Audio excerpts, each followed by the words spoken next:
ഇപ്പൊ seed choose ചെയ്ത എന്റെ ഒരു വലിയൊരു സക്സസ് ആയിട്ടാണ് ഞാൻ ഇപ്പോഴും കാണുന്നത്. കാരണം എന്താ വെച്ചെങ്കിൽ ഞാൻ വിചാരിക്കുന്നതിന് അപ്പുറമാണ് ഒക്കെ ഇടുന്ന് കിട്ടുന്നില്ലത്. അതെന്നെ എനിക്കൊരു ഭയങ്കര ഒരു അഡ്വാൻറ്റേജ് ആണ്. Myself Adarsh, I am from ബന്ദടുക.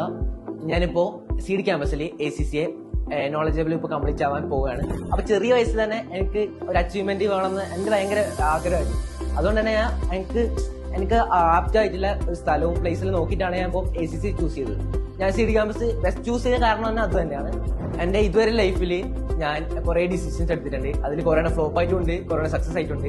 അതിൽ ഇപ്പൊ സീഡ് ചൂസ് ചെയ്ത എന്റെ ഒരു വലിയൊരു സക്സസ് ആയിട്ടാണ് ഞാൻ ഇപ്പോഴും കാണുന്നത്.